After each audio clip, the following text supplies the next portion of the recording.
if you are going for something, you must be confident. You must say you'll win, even if you lose. Everybody who stands for election as MCA say they are winning. Some of them only end up getting one vote. Yeah. They wonder where the wife's vote went. The wife did not vote. Yeah. No, they voted. Yeah. You woke up and left with them. Yeah. She voted for She someone voted else. for So you can see you are only your vote. You need a sort of wave that the rainbow brought in 2002. So that it's not about who is going to be the presidential candidate. It's about the people of Kenya marching together to remove Ruto from power. But that cannot happen unless you accept that Ruto is not easy to beat. They must figure out. They must think through the situation and come up with a strategy that will make the people of Kenya march towards 2027 with sufficient anger, coordinated anger, structured anger. What we have now is just anger, loose anger. Ruto must go one term. That cannot remove somebody from power. It's not enough.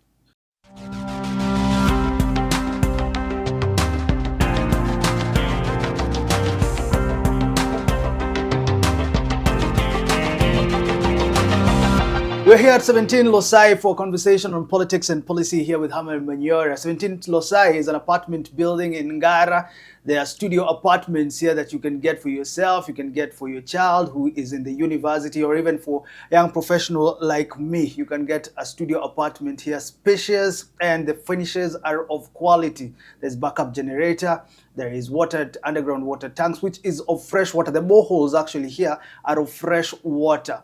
And the finishes, as I said, are of great quality. Ngara is going to have a facelift. If you know Ngara that you know now and you'd like to stay in Ngara, can you imagine Ngara 5 years from now? The apartments are starting from 3 million Kenya shillings, and you can pay 10%, 80% later, 10% during the handover. That will be around July, sometime around there, July, September there in 2026. Prof, great to see you.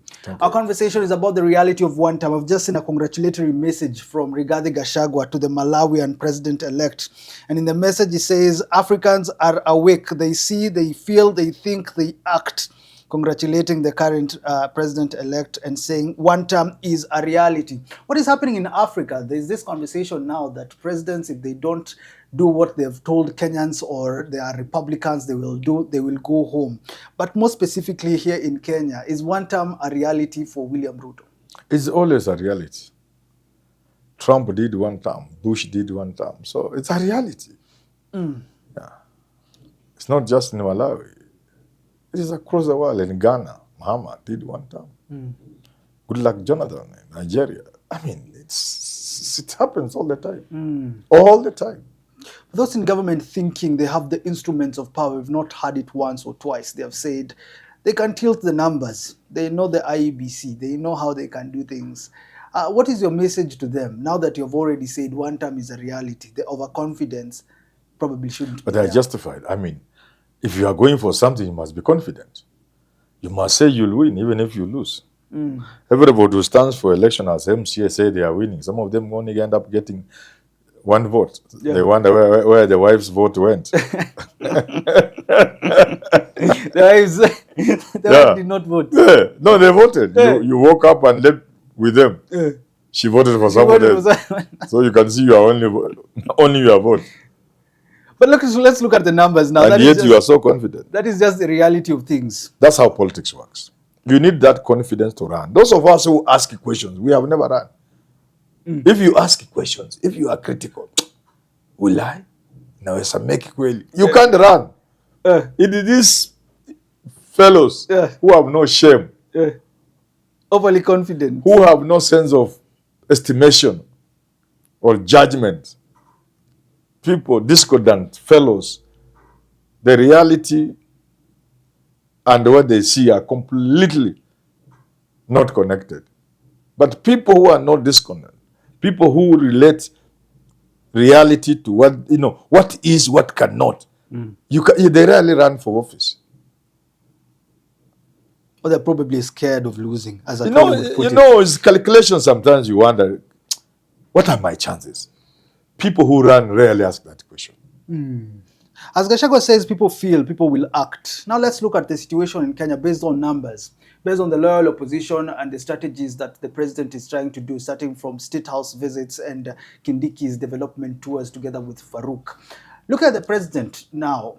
The strategy he's doing, bringing people into State House, giving them machines and even giving them monies, including teachers like yourself, 10,000 shillings. Starting from there, the president meeting people in State House. Can this woo voters, or is this just perception, reality kind of game? You know it can. Because I've always said this. Out of 100 people who go there and are given 5,000, 10,000, out of 100, even if they come from a very hostile part of this country, a part that's very hostile to Ruto, mpaka ataokota zake hapo. Somebody will go home with 10,000 ambia mama unaona ile fees ilikuwa balance 7,000 I've cleared. Tukumbuke Ruto. Yeah, it may work. But is it worth it? 10,000 for those votes? That's what you think. There are people who have not seen 10,000 shillings for a long time, and they may never even see it. Let me tell you this. The most important thing is that the president should not try to employ tactics that worked in the 1980s and think they'll work now. Yeah. You have to be a little more innovative, more creative. I don't think those tactics will work so much. Even what Kindiki is doing? Yeah. See, people just live, you give them money and they laugh, unless you have another intention. Unless you are addressing another audience for another intention, which for the time being we shall not go into. No, it's probably best we go into. Which is this audience that you think the president is addressing with these handouts? Let's leave that for now. It could be another trick. Yeah. People have said it. So let me not be the one to say it so that... I'm keeping quiet so that you can speak more. What is this trick that you think the president is doing? I don't want to say that. I just want to say that it may not work as much as the president would think it will work. Which is the best way for the president to garner votes in 2027 if he wants to be two-term? Now their slogan is two-term. I have said this repeatedly. And it's not too late. Do the right things for the people of this country. What should the loyal opposition do now, this other side, to ensure that they make Ruto one term, as they put it? Because they are so confident. Even if you listen, not just the loyal opposition, listen to the likes of Jimmy or you listen to the likes of Umtata. It's as if Kenyans have already decided Ruto is gone. And they are now deciding who shall take over from Ruto. What do you think those who are opposing Ruto, and they know, and they are saying, they are confident, We were there already decided. We were there in 1992. We thought Moi was gone. Moi beat us. Those of us who wanted to remove him. I'm not so sure I was one of them. You have always been with government. Yeah, not that. I'm not Ajib. Any government in power. No, I'm not Ajib. Same with 1997. Moi was so finished in 92. Nobody gave him a chance, but he became president. Because of Moi looking so finished and so vanquished, everybody wanted to be president. Nobody was willing to stand down for the other. Matiba, Jaramogi, Kibaki, and everybody else. So we've been there before. So you ask him what they need to do. The first thing they need to do, they need to know that beating Ruto is not easy. First thing. If they don't know that, they are wasting. They will not beat him. They're not even saying beating Ruto. They're saying Ruto is beaten already. Oh, then they will not beat him. Ruto will win them. He will beat them. They must start by knowing and acknowledging that beating Ruto is not easy. That's the starting point. So you ask me what they should do? Yes. They must accept that beating Ruto is not easy. And once they know that, the next thing is to create a wave. Because outside a wave, you can't beat Ruto. You need a sort of wave that the rainbow brought in 2002. So that it's not about who is going to be the presidential candidate. It's about the people of Kenya marching together to remove Ruto from power. But that cannot happen unless you accept that Ruto is not easy to beat. So that the ultimate flag bearer will be a small matter. It's just Kibaki Tosha. So it will be Kalonzo Tosha, Maraga Tosha, Umtata, Eugene Wamalwa, Natembea, anybody, Gachagua. It will be easy. Mm. It shouldn't even be a major preoccupation. But unity, opposition unity, and then that unity, forging ahead with that unity, creating a wave, involving the Gen Zs, and then you can remove Ruto from power. It's not easy. How would you compare 2002 and now when it comes to before Kibaki Tosha? Because Kenyans are thinking, Kalonzo is saying he's not going to deputize anyone. Gachagua is saying he's the man to beat them. Martha Karua is with her party saying she's vying for president. How would you compare then with now, before we got to Kibaki Tosha, before we now come to either Kalonzo Tosha or Gachagua Tosha? You know, sometimes it is not the prevailing circumstances that may create the momentum. Sometimes it's an event or something. Something happens, and so when Moi picked Uhuru Kenyatta, that created anger among the opposition leader, among the leaders within KANU. Serious anger, an implosion and rebellion. And these people then joined with the Kibaki, who was already outside with Wamalwa, and those are the only opposition. The opposition then was mainly Kibaki, Ngilu, and Wamalwa, and they were working together under NAK, N-A-K. You see? So these guys who felt offended by Moi for picking a less experienced rookie politician, as people said then, instead of seasoned Saitoti, seasoned but young Mudavadi, seasoned Kalonzo Musyoka, seasoned Raila Odinga, Ngara. Moi bypassed this and got somebody from, you can say, the bush if you wish.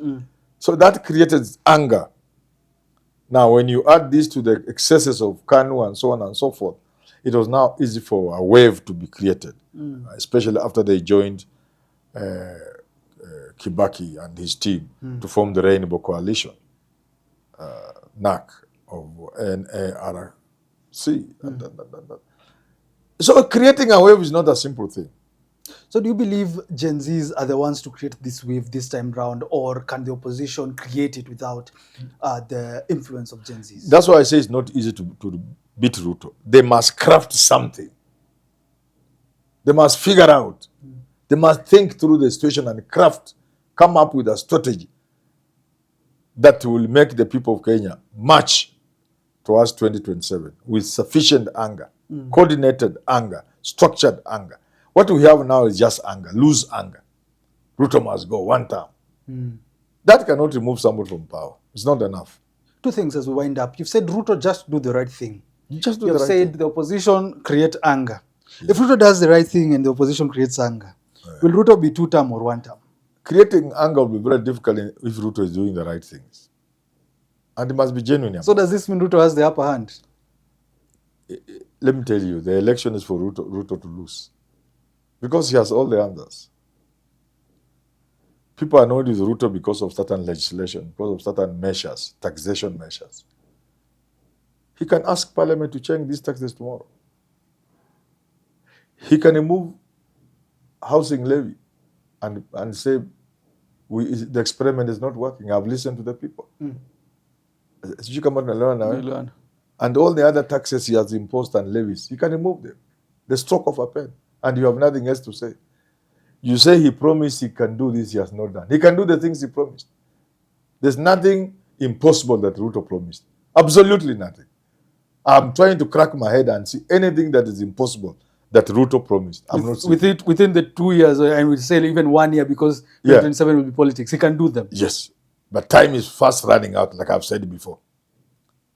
Now, if Ruto decided to do the things he can now do, the opposition is finished unless they have master storytellers. The narrative must shift. And to shift the narrative is not easy. And Ruto is a master at narratives. He will do the things on the ground and run away with the narrative. So the opposition will be left gapping. I'm trying to advise them. They think I don't understand politics. I know this politics. Ruto is a smart politician. He can do some of the things he said he will do. And indeed, I suspect he's almost doing some of them. He can remove some of the excesses in terms of taxation. He can vary some of these radical moves he made. And you can begin to see things working. And the opposition, as you say, will Ruto can get even concession or loans He can get a few of these guys to waive, to structure loans and whatever it is you do. And he gets breathing space, gets enough resources to do some things. He can do. When you are in power, there's so much you can do. And therefore, it's for the opposition to But come it up. must come as a genuine attempt to address the problems facing the people of Kenya. Not just do them, but it has to be genuine. If you want to do them so that you get votes, you will not succeed. Thanks for tuning into that conversation. As I said, we're recording at www.17losai.com. You can check them out. The number is 0708798098. The amenities here, the apartments are starting at 3 million Kenya shillings. You can pay 10%, 80%, then 10% during a handover. That will be in September 2026. And as I said, these are studio apartments here in Ngara. If you're a young professional, if you're a student, and if you're looking to invest in apartments here in the Ngara that will be uplifted very soon. Facelift will be coming very soon. You can invest here. The security here is perfect. The amenities here, sufficient water. There will be security. Convenience store will be downstairs. There will be rooftop lounge, power backup. And this is the 17 Losai. Invest wisely. As they put it, city outside, and then your tranquility will be right here in this apartment. Have yourself a lovely rest of your day.